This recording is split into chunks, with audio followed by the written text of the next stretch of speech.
Hi friends అందరికీ. అలాగే మరొక 3 రోజుల్లో అయితే ఎలక్షన్స్ అయితే స్టార్ట్ అవుతున్నాయన్నమాట. మన రాజమండ్రిలో కూడా ఎలక్షన్స్ స్టార్ట్ అవుతాయి కదా మరి.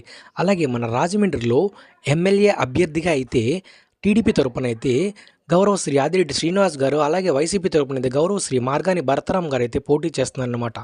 మీరందరూ కూడా మీ ఓటుని వినియోగించుకొని ఎవరికైతే ఓటు వేద్దాం అనుకుంటున్నారో ఒకసారి నాకు కామెంట్ సెక్షన్‌లో అయితే కామెంట్ చేయండి. అలాగే అభివృద్ధి కోసం వస్తే వాళ్ళు అభివృద్ధి చేశారు, వీళ్ళు కూడా అభివృద్ధి చేశారు. వాళ్ళు చెప్పుకోలేదు, వీళ్ళు చెప్పుకున్నారు. అంతే తేడా. మిగతాదంతా సేమ్ టు సేమ్. అలాగే కొంచెం పెద్దవారు ఉంటారు కదా! వాళ్ళకైతే ఓటు వేసేటప్పుడు కొంచెం వాళ్ళకి చెప్పండి. వాళ్ళకి కొంచెం కనిపించదు కదా! సీరియల్ నంబర్ 1 ఆదిరెడ్డి శ్రీనివాస్ గారు తెలుగుదేశం పార్టీ అని చెప్పండి. అలాగే సీరియల్ నంబర్ 3 మార్గాని భరతరామ్ గారు వైసీపీ పార్టీ అని చెప్పండి.